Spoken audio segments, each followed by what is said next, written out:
being here today. Erin, my friend, it's good to be here. I'm a little nervous. I don't know what's going to happen. I don't either. Let's go with it. Well, maybe we should begin by just giving a little backstory on how we met. I think you've, Sure. I, do you remember?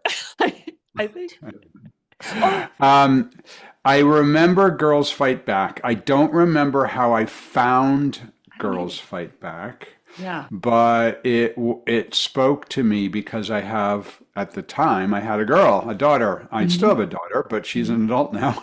Mhm. And I remember being very intrigued about your role in helping people to protect themselves. And my daughter, when she decided to go to college, chose Columbia University in the heart of New York City. And Dad here said, "Oh my gosh, I need to talk to Erin." And but that was after we had already met and after I had already talked about Girls Fight Back in one of my books. But I Mhm. can't for the life of me remember how I first came across you or you came across me. Yeah, I don't know. We'll just have to leave that to be a mystery. But yeah, I think you wrote about me in Worldwide Rave, which was what number book Yeah. was that for you? One, two, three, Okay, three. so this is the third Yeah. book. And I mean, just one of the things I just love about all your stuff is just like bringing messages to the people. You're just like so, that's why I'm so excited to kind of dig in today because it's just like, what's driving that? Like, is it about Ah, impact? Is it about connection? Is it about like you have such a aliveness to you as well? thank you. Yeah. Thank you. Sure beats working for a living. Sure does. All right. Well, maybe let's just get right into it. So, Sure. um, so as our listeners know, this is the Just One Word podcast where we One are word. basically talking to amazing human beings doing epic stuff about what is that one word frequency that drives it all? What's that one thing just running in the background all the time? So it's a fun little game that we want to get to your one word by the end of this Okay. podcast. So we're going Good. to do I'm that by excited. yeah, me too. So we're going to do that by just going through three different areas of your life, your childhood, young Okay. adulthood, and kind of like in the present day professional realm. And Sure. I just want you to just to talk. Tell me the story, and you can go any direction you want, and then we'll talk about maybe what that one word could be after that. Sound good? Yeah, I'm Right. in. Let's Well, do let's start it. with childhood. Like, where are you from? What was growing up as David Meerman Scott like? My dad was the vice president of sales and marketing for several large technology companies. In fact, he sold nuclear reactors for a time, which was weird. And Yeah. we moved around a lot.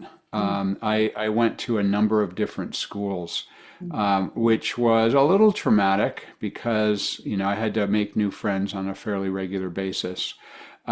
But fortunately, when I ended up in high school, that was in New Canaan, Connecticut, and I went through all 4 years of high school in one school, thankfully. mm. So I did have that bit of grounding, but I did find myself moving around quite a bit as a child, and I was a fat kid. I didn't really fit in that much. I wasn't good at sports, which seemed to be one of the coins of the realm in elementary and middle school. And I was on the smarter side. My friends were smart.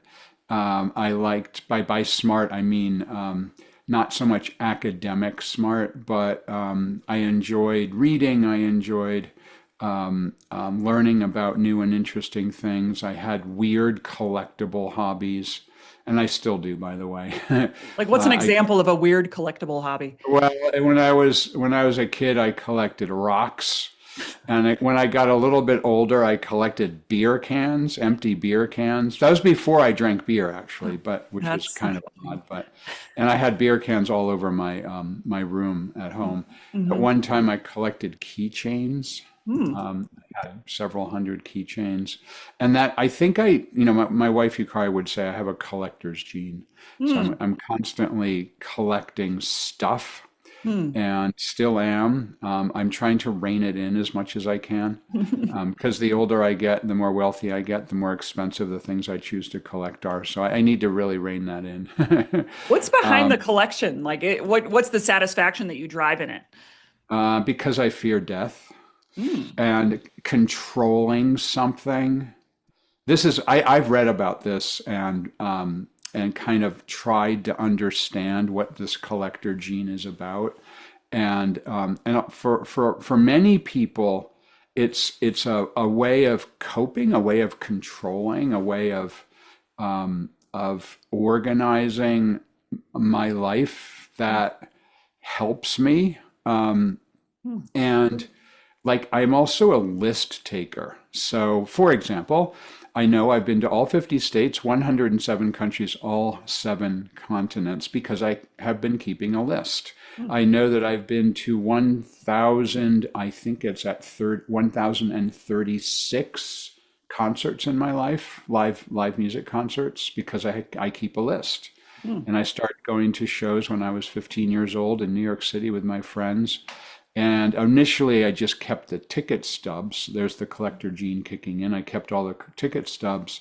But then soon after electronic ticketing, they went to paperless tickets and whatnot. So then I started keeping a spreadsheet. And every time I get back from a show, I have to go into my spreadsheet and write it down. So that I think it's a way of sort of controlling my life that I need to Mm. keep these lists and collect these things and it's really kind of random stuff. Like I have every badge I've ever had at a conference that I speak at. So there's 500 of them because I've spoken at something like 500 conferences. I've got all my badges.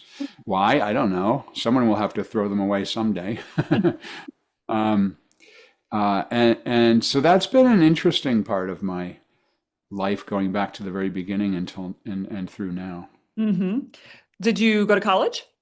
I did. I went to Kenyon College in Gambier, Ohio, in Mhm. the middle of a cornfield. It was a small rural college.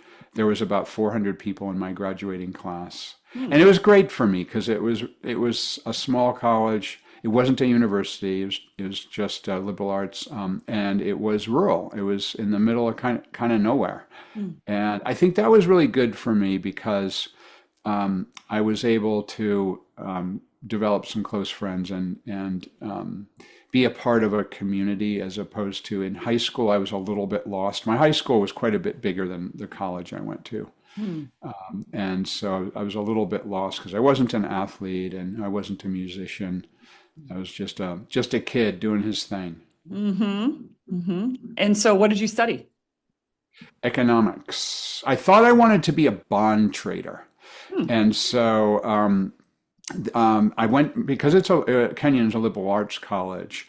They didn't teach any practical skills for getting a job, which was great, by the way. Hmm. And I advocate today, especially for young people, to do a liberal arts degree because because the idea of learning how to learn as opposed to learning a particular skill or a particular job is, I think, the right way to go. I mean, I know a lot of young people over the last decade or so who like dug into computer science and they did a computer science degree. And now with AI, that's tough to find a Mm. job in computer science. Whereas people like me, who did a liberal arts degree, learned how to think, learned how to write, learned how to articulate ideas, learned how to think creatively and strategically. So that was really great for me. So anyway, I thought I wanted to be a bond trader. And my first job out of Kenyon was on a bond trading desk on Wall Street in New York City. And it was terrible. I hated it. It was absolutely the wrong place for me because it was a whole bunch of young men barking into telephones in a windowless room while staring at computer screens. And I thought, this is terrible. There's no way that this is the kind of job for me. Hmm. And I lasted about 2 years. I'm glad I did it, but I lasted about 2 years because it just wasn't my thing. Mm.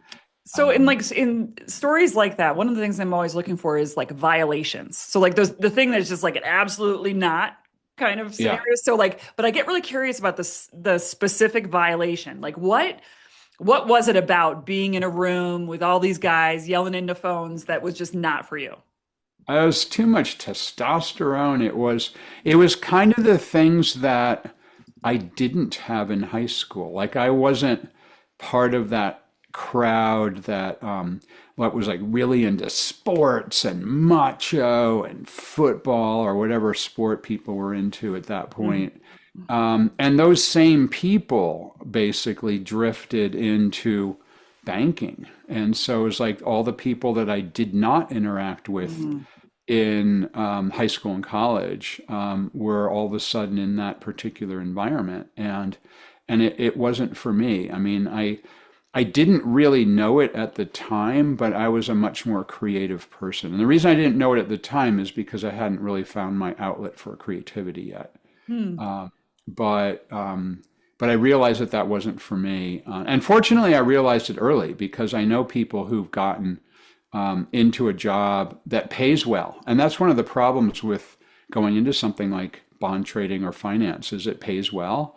And like all of a sudden you're locked in. You get locked into a family and a mortgage and you can't escape. And some of those people have a tough time in life because yeah, they make money, but they're not in the kind of role that they really need to be in because of the way their brain works. Hmm. So what'd you do next? Um, and I'm going to back up a little bit because we haven't talked about this. I discovered live music when I was 15, and I lived in Connecticut, and I don't know what the hell my parents were thinking, but they allowed me and my friends to take the train into New York City to go to shows, starting at age 15. I mean, 15-year-olds are kids. Mm. And we would go to take the train to Madison Square Garden, I mean, to Grand Central Station, and we'd walk to either Madison Square Garden or one of the other venues and see shows. And this was the 1970s. New York was on the dangerous side. And, here we are, a bunch of kids, and we'd walk to, oh, it's time to go see Led Zeppelin or Black Sabbath or whoever. And, and that was super cool because that was something that me and my oddball friends could do together, and it was something that no one else at the school, when I went to a big high school, no one else at the high school was doing. And we would come back, we'd be the next day would be wearing a black concert T-shirt, and people like, well, you went to the Led Zeppelin concert last night? Yeah, of course we did. So that was actually really cool, and was sort of the initial idea that I had around. I really like this spectacle of, and I call it fandom now. Fandom stuff is so interesting to me. And then at college, I didn't I didn't have any of that because it was in the middle of a cornfield. I did go to a few shows, but it was really hard to get to shows from where I went to college. So after the bond trading debacle, I went into sales, and I worked in the sales of financial services, financial information services. So I was selling to the sorts of people that I was on the bond trading desk with before. I was selling to bond traders and salespeople and so on. Initially in New York City, I did that for 2 years. And then the company I was working for, when I was 26 years old, sent me to Japan to start a Tokyo office for their company. So I went all by myself. I didn't know any Japanese. I had 2 suitcases. And I arrived in Tokyo not knowing anybody. I had to find an apartment. I had to set up an office. I had to begin marketing and selling these financial information products. And it was really cool because I recognized then at age 26 that I was good at marketing. I was good at figuring out how to find ways to reach multiple people at a time in in and this was in Japan with a language I didn't understand. Fortunately, the bond trading market is done in English, so I could use English in my work. But I found that I liked the idea of figuring out how to market these financial information products in this country that's super far away from where the headquarters was, and where I was all by myself. And I did that for 2 years. And then I joined a quite a bit bigger company called Knight Ridder, and I was their Asia marketing director.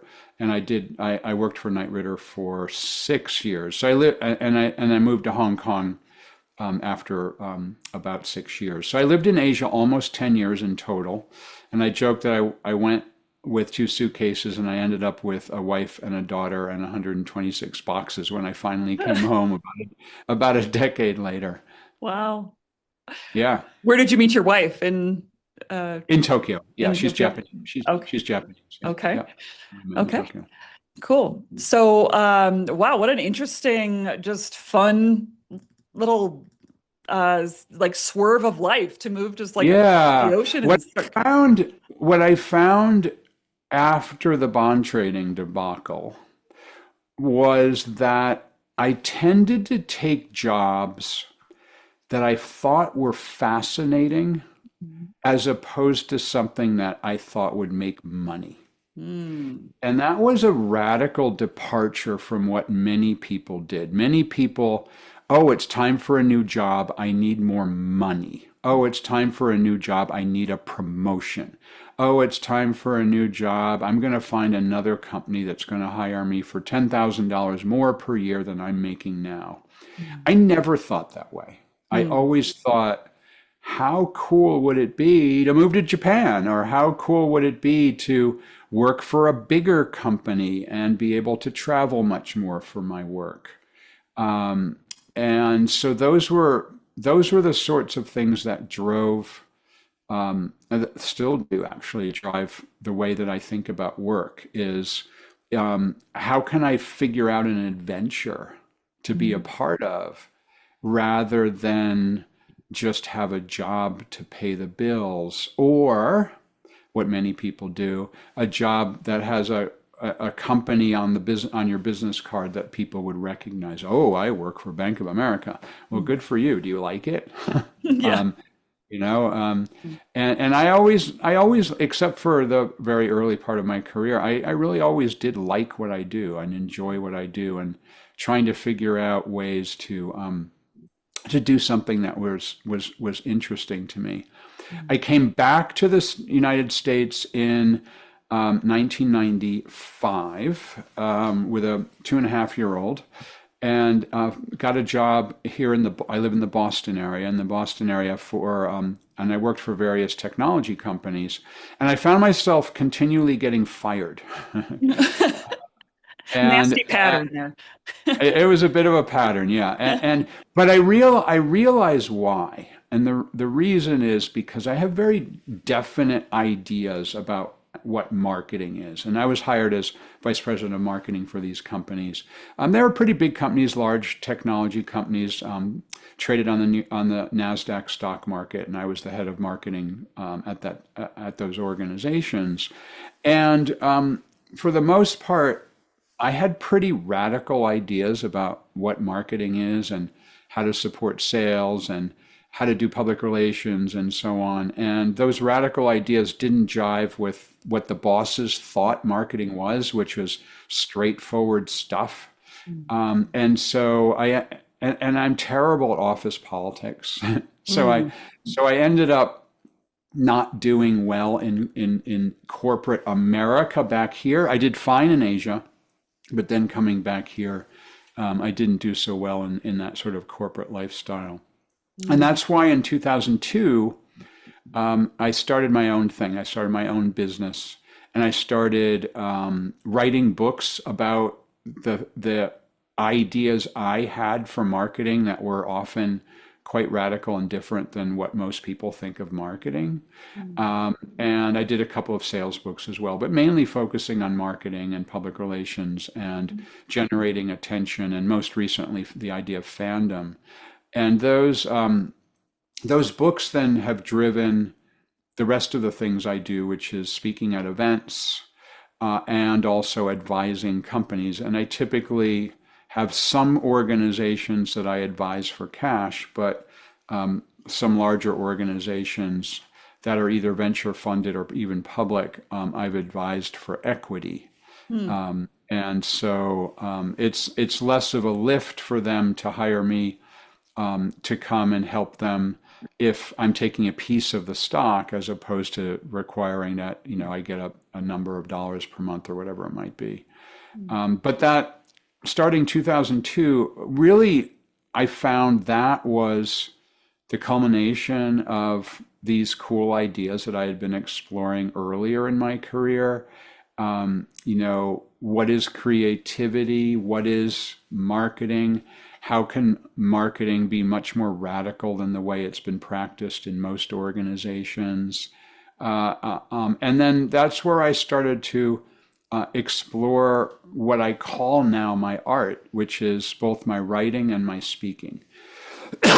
Excuse me. So I'm not a musician. I don't sing. I don't play any music, but I find that I do have a pretty significant creative streak in me, and the way that creativity comes out is in the books I write.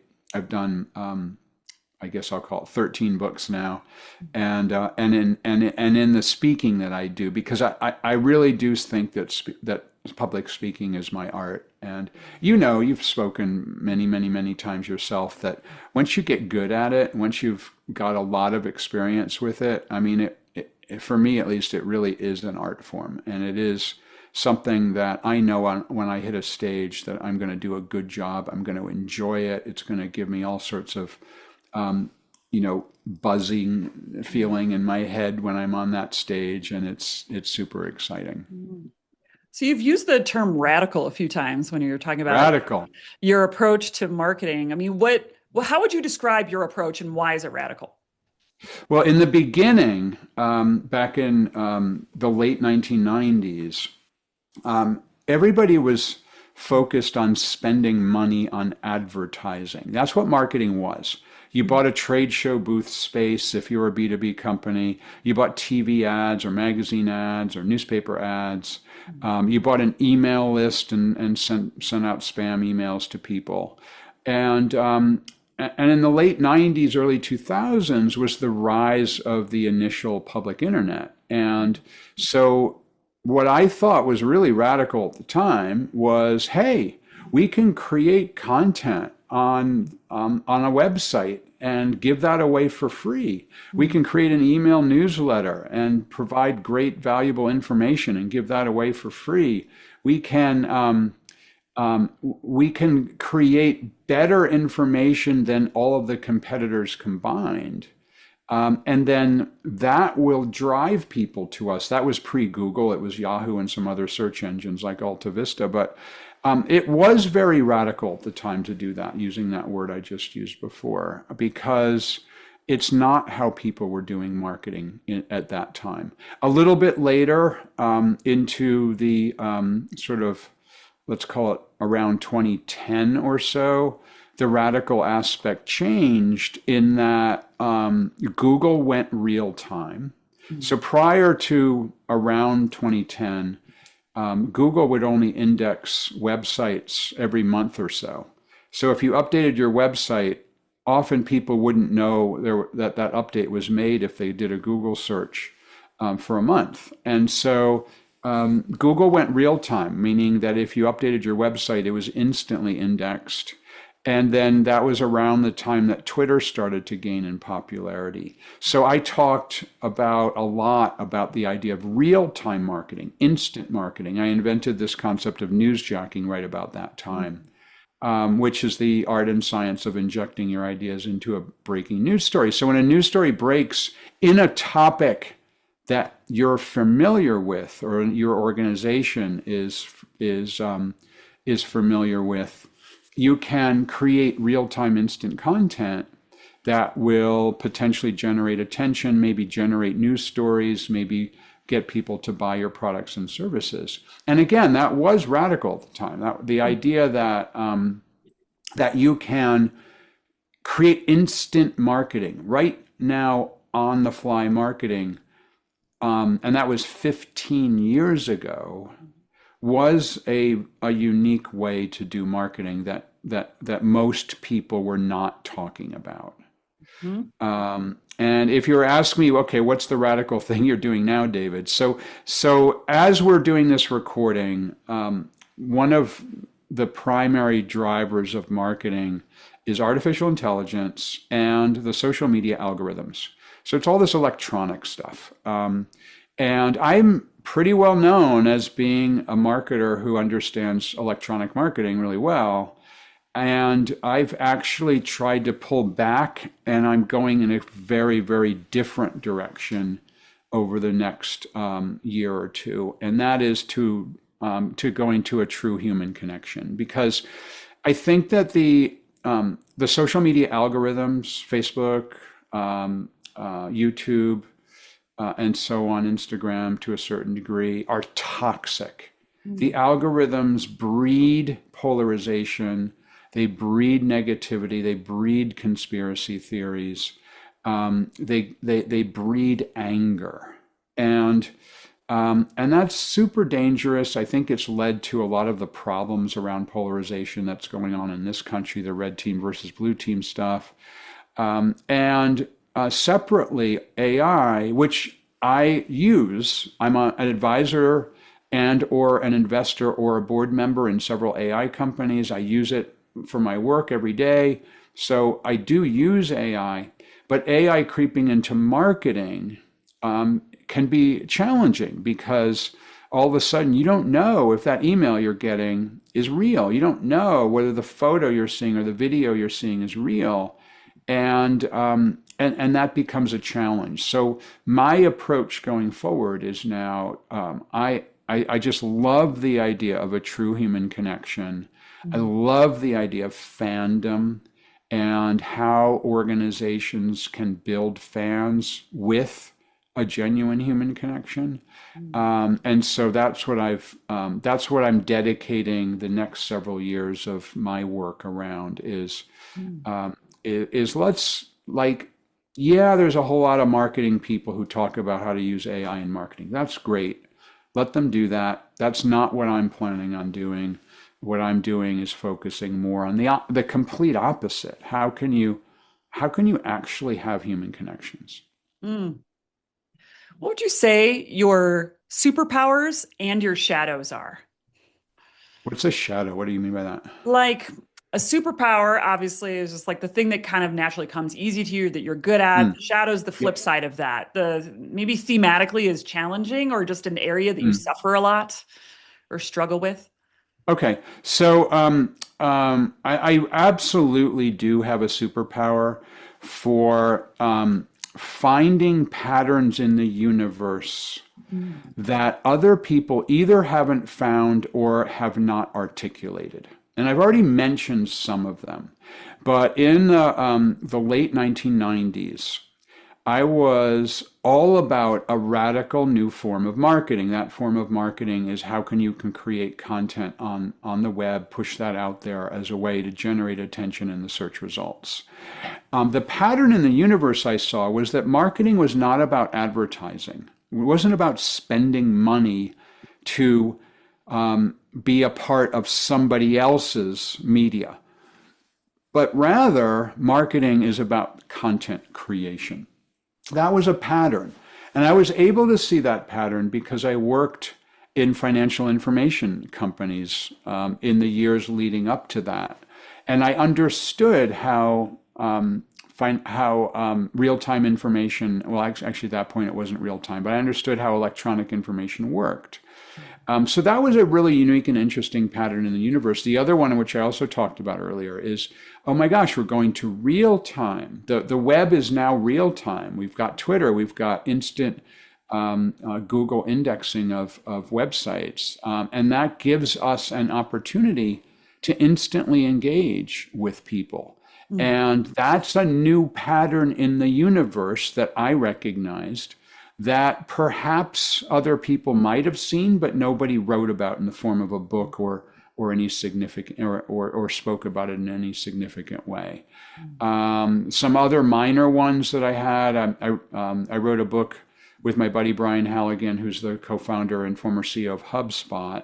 We wrote marketing lessons from the Grateful Dead. The pattern we saw that Grateful Dead had a brand new radical way of doing marketing that they started way back in the 1960s and 1970s And much of the ways that they did marketing were pioneering for ways we do marketing today. Like they allowed fans to record their concerts. They created their own ticketing agency. They created their own record label. And so that was super cool. And then I wrote this book called Marketing the Moon about the Apollo lunar program. And again, a pattern in the universe no one was talking about. Everyone was talking about the Apollo lunar landing as a triumph of technology, and it was. To land humans on the surface of the moon using 1960s technology was a triumph of technology. But also the fact that we, meaning the American people, spent 2% of our national budget over the course of a decade to do that was a triumph of marketing and public relations, because NASA was able to convince the American public to fund this audacious project. And so Marketing the Moon was a pattern in the universe I saw, that we landed on the moon because of marketing. No one else was talking about that. And I was lucky that that particular book, Marketing the Moon, was the basis for the feature film that came out last year. It's now in streaming, called Fly Me to the Moon, with Scarlett Johansson, Channing Tatum, Woody Harrelson, and Ray Romano. So the idea was radical, and it turned into a movie, which was kind of neat. And the pattern I'm seeing now, which I talked about, is the algorithms are taking over. Whether it's artificial intelligence or the social networking algorithms, every time you open your phone, every time you open a browser, what you see is driven by algorithms. And I see a tremendous backlash already happening, but it will only build over the next year or two. And I want to be on the forefront of what I think the antithesis of that is, which is this human connection. When I get these patterns in the universe stuck in my brain, I do have a tendency to focus only on those things, and that cliche of every problem is a nail that you have to bang with a hammer, or whatever that cliche is. I do sometimes find that when I get one of these ideas in my mind, it's hard to shake, and it's like everything is about that. So right now, oh yeah, it's all about human connection. That's all, it's all I'm talking about. And so I think the challenge that I have as a marketer and as a business person is the subtlety and the nuance, perhaps, of what's going on tangentially to the idea that I've just articulated. So the struggle is just like almost like a obsession kind of. Maybe, yeah, Focus. that might be a way to look at it. But Mhm. like, if I write one of my books, and they've done well, a couple Wall Street Journal bestsellers, I've sold over 1 million copies of my books, 30 languages. So I sell some, I come up with an idea, write about it in a book, it sells well. People say, "Oh, it's a great book. I love it." Blah blah blah. It's like, "Oh, cool. I've nailed marketing. Mhm. This is what marketing is." Like, well, no, it's one way of doing marketing that you're talking about. Mhm. And so, I do tend to like not let it go. Yeah. Maybe I should probably maybe let it go a little bit earlier. Yeah, it's like our superpower and our shadow, I find, are just two sides of the same coin. And, Yeah. see the patterns, but then the patterns can like overtake you, right? So, Yeah. what would you say is wisdom that let's just imagine you had a long, beautiful life and you're leaving wisdom behind on your deathbed to your loved ones. What are the things that you just want to say succinctly? I always tell people that chase fun, chase adventure, chase experiences. Mm, Don't chase money. Don't chase what you think is prestige. Don't chase what you think is power. mm, Because if you chase adventure, excitement, um, interesting experiences, that will lead to a much better life. mm, But if you're chasing financial rewards or power or something else, you may not have as good a life. And so I always tell young people that, you know, yeah, you can become an investment banker. Yeah, you can have a business card that has some fancy name on it. But Mm. is that going to be an interesting life? Mm, yeah. Do you have any regrets? Oh, of course, we all have regrets, but I don't think about them because I'm always looking forward. Ah, okay. Yeah, yeah, I Well, that's really a good don't. practice. It's like it's fine, whatever. I screwed that one up. That's okay though. I can't change it, so why Yeah. worry about it? One of the themes that I'm noticing, in looking at some of the one words that have popped up, actually, I'll share my screen with you so you can see what I'm looking at. But is just this idea of like being in constant movement almost. Mm, Like the word move, like even the fact that you moved a lot growing up, it's like your whole life you've been moving to mm, Japan, moving on to the next thing. yeah, I Um, think that's fair. Yeah, that's an mhm, interesting word. yeah. Are there other words that have popped up throughout your life that you just have felt an affinity for? Um, well, I mean, this idea of fandom is something that I'm super excited about. Yeah. And have been since the very beginning. I was a fan of these various bands that I used to see back in the day, and I'm still a fan of many of those bands. And then trying to articulate and understand how and why someone becomes a fan of something I've been focused on that now for 3 decades. Hmm. So that's really interesting. I'm unfortunately not going to be able to see that from where I am, Erin. I'm Okay. sorry. No, it's all good. I'll talk it out. I have to talk it out anyway. I'm a pretty far away from my screen. That's okay. That's okay. Um, so yeah, we could just kind of talk about a few of these words Sure. that are popping up. So yeah, so I have a question about this fandom thing. I mean, what is Yeah. fandom about? I mean, it's clearly so much of you is around like having experiences with other human beings, being in the moment, rallying behind things that matter.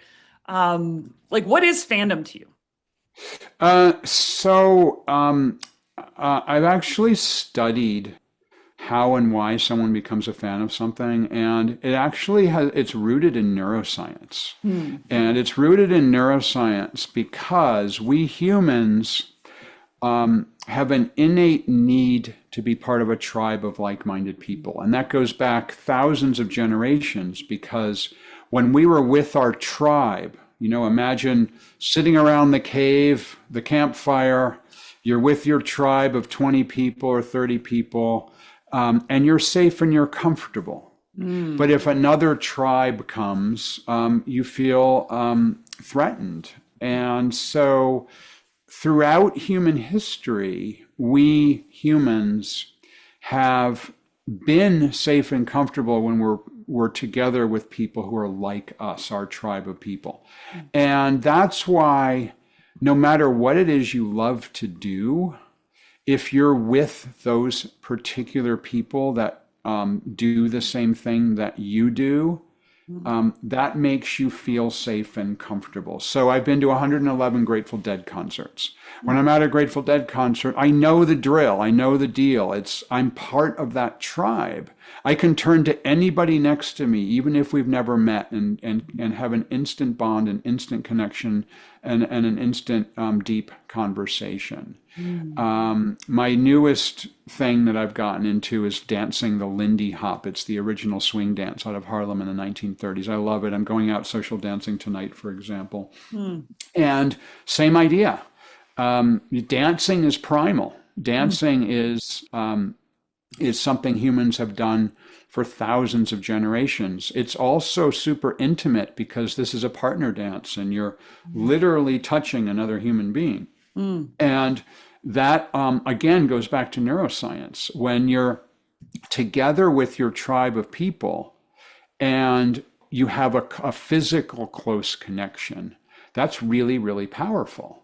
Hmm. And so there aren't that many places in society these days where you can have an intimate relationship with somebody, a platonic, intimate relationship with somebody in a safe environment. And one of those is a social dance. Mm. You go to a social dance, there'll probably be 150, 200 people there. There's a live band playing swing music from the 30s, 40s, 50s, Mhm. and anybody can ask anybody to dance. You can say no, you can say yes if somebody asks you.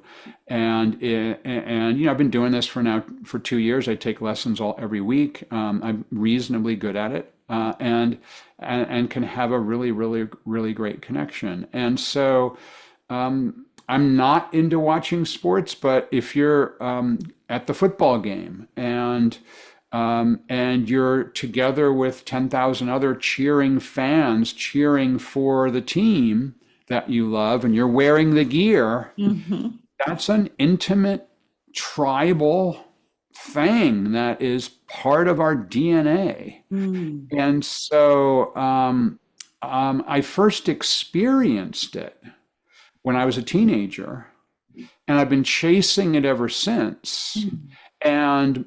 and have been digging deep into studying it for the last 3 decades to Mm. try to understand how and why we like to do these things, number one. And then number two, how can organizations actually tap that? How can they purposefully say, I want to create fans. I want to create that emotional connection. I want to have a human connection. I want a, to develop a tribe of like-minded people around my organization and or its products and services. Hmm. Yeah, that makes a lot of sense. And not, again, not that many people are doing that. And that's another thing I tend to gravitate to in my work and in my life is I tend to focus on the obscure kind of things. Like, Lindy Hop is a really obscure dance. There's like 200 people in Boston who do it. It's not like millions of people. Hmm. And I do like finding things that are different and unique, and especially if other people are not talking about them. Because I remember when you and I first met, I mean, Girls Fight Back was doing well, but I'm like, whoa, this is cool. This is a young woman who's created this great company. Mhm. She's helping young people to protect themselves, and her story hasn't been told. I'm going to tell that story. Mhm. I Yeah. like I like that. I like finding something on the slightly obscure or Mhm. quirky side in order to either do it myself or promote it. Yeah.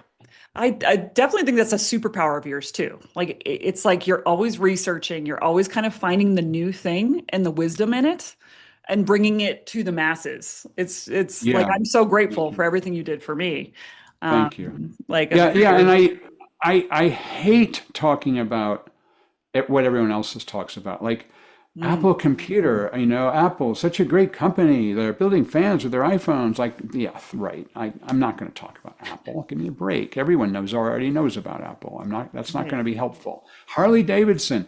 Yeah, yeah, yeah. You're so unoriginal to talk about Harley Davidson. And there's many, many other examples of that. Mm, But as soon as other people are talking about it, I'm not interested because I mm, want to find the unique angle on something that no one else is talking about. mm. Unique angle. So it's like, what is the word for that? Is it like, do you love obscurity or like, Yeah, obscurity is good. yeah. Niche. I mean, Mhm. I really like niche things. Mm, I've never liked the mainstream.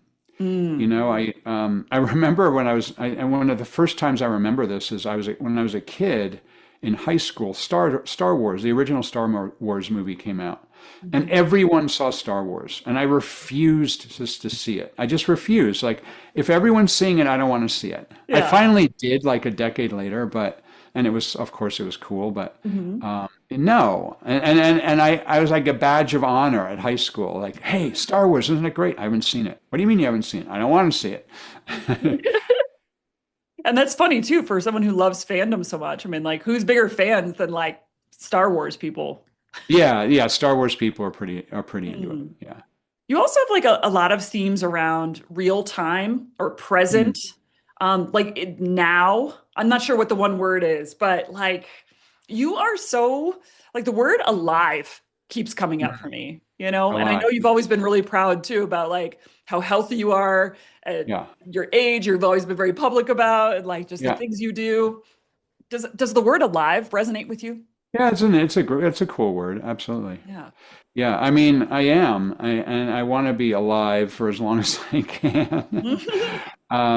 But yeah, but I am very focused on my physical health, and I exercise every single day. Mhm. In the last couple of years with the dancing thing, I mean, I'm, dancing 8 or 10 hours a week, and I'm super fit. I am much fitter than the average 20 or 30-year-old, much fitter. And, I'd happily do a pull-up or push-up contest with any of them. Oh, wow. Is that Yeah, an official challenge to our it listeners? is. It is. No, it's hilarious because Yeah. I'll meet these people who are 40 years younger. I'm 64 years old. I'll meet someone Mhm. who's 40 years younger than me, and I'm healthier than they are. Hmm. I'm I'm fitter than they are. I eat better than they are. I take to do more exercise, sleep better than they do. Hmm. What do you think as being a pattern recognition person, like what do you think is going to be our future challenges and our the things that people should spend their time and energy on for the future? I've already talked a little bit about this, or maybe a lot about this, but I think the online world is becoming a really dark place. Hmm. And I'm not saying that I'm going offline and throwing my iPhone into the river. I'm not going to do that. I am going to continue to use it. I am going to continue to look at news on a fairly regular basis. I have not canceled my social media accounts, Hmm. but I limit it. It's a dark place, and there's a lot of people who spend 5 or 10 hours a day Hmm. on that device. Hmm. And I see a backlash coming. It's actually, in many ways, it's already here. Hmm. And I'm setting myself up for that because I think companies are going to want to are going to want to have a new way of reaching people. Hmm. Interesting. So, if it came down to one word, what's a theme that you think that now kind of sharing all these different stories from different phases of your life, is there a word that pops out to you as being what that could be? Oh my, I don't know. Um, Or I could go first. I could give you my reflections. yeah, I mean, creative, but that's not really that interesting a word. Hmm. Um, um, Adventuresome, maybe. I don't know. I don't Hmm. know. I'd love to have one that could incorporate my personal and professional life. Yeah. Yeah. Well, see, here's what I'm seeing. So, kind of in the background while you're talking, I'm creating something called an operating system, which is basically Mm, 10 words or less. It's in a certain shape and pattern. They're all completely, totally unique to every single person I've ever dug. But nice. as I'm creating yours, I'm seeing that you have like a few layers here. And within this operating system, by the way, is your one dig word. And that's kind of Okay. like it's kind of like the team captain of the sports team. So you've already got 10 or so words and the one word is in there somewhere. Yes, yes. Okay.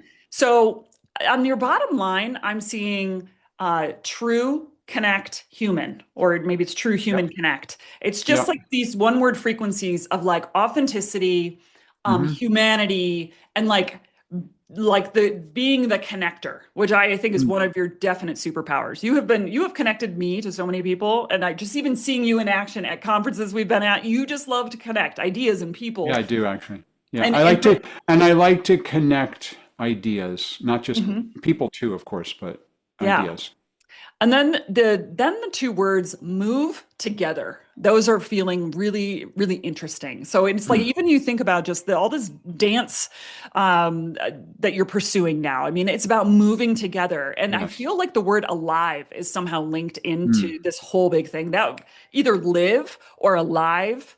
There's mm. something about just the full radical presence of just being here right now and enjoying it. I like the word alive because it's not one I ever would have thought about. Hmm. Yeah. It's not, it's I mean it does capture me, Hmm. you know. I'm always thrilled to be, I 5 a.m. or even 4 a.m. Like, oh, it's time to wake up. Yay, I have a day. I'm so Hmm. excited. Okay, that's something that an alive person would like be living out on a daily basis. And then I'm Yeah. also seeing another kind of cluster of a few words that it almost feels like it's like the brain center of your whole operating system. And it's the words radical, pattern, obscure, create. So like Mm, okay. somehow this like creating from a place of like pattern recognition, the radical thing, the obscure thing, and like bringing it Yeah. all together to make something cool. Yeah. That Um, works. I like yeah, that. yeah. But I have to say, from what I'm seeing, it's just, you're just so alive. Mm. And, you Thank know, you. it's just Beats like, the alternative, right? yeah, it still, it sure does. But even like the wisdom that you would leave behind to people, it's like you're saying, chase the moment. Yeah. Chase the fact that you're alive right now. Chase the fun. Chase Yes. the excitement. Yes. Like that is just so Yeah. living. And it's like our culture sometimes we're just like completely wired to chase the other things and you don't realize it till you're too Yeah, late. we're right wired to chase a job or a career or Mm. something else. Yeah, we are. Yeah. So what would be a way that you could bring more aliveness into your life, into your work, into your family, Uh, dance? I'm doing a pretty good job of it right now, to be honest with Yeah, you. sounds that way. Um, um, how to bring more of it. Uh, I I have the financial. I'm 64, as I mentioned earlier. I have the financial resources to not work anymore, but I choose to continue to work. Mm. I choose to continue to have a be alive. Your word, alive. My word, I guess, alive in ways that many people would say is work. Well, why don't you retire? Well, I don't feel like it's work to crank out another book or do another speech Mhm. or advise another company. I find it interesting. I find I always say no to things I don't want to do. So, Mhm. if it's an interesting potential speaking opportunity, I was in Mexico City last week. I've never been to Mexico City before. Mhm. I really wanted to do the speaking gig. I was able to go have a dance lesson from Mexico's number one Lindy Hop teacher, Cool. actually number one Lindy Hop dancer. Mhm. And that was amazing. I mean, Mhm. how lucky am I to be alive to be able to do that? So yeah, I think the alive one works for me, and that's what Mhm. I'm continuing to chase. Yeah. Well, thank you so much for sharing your story with me today. I really My appreciate it. pleasure. Thank you. It was fun. All right. I feel like I've been put through the ringer. I'm like sweating. You Well, can like take my shirt and all the sweat will come out. you're perfect.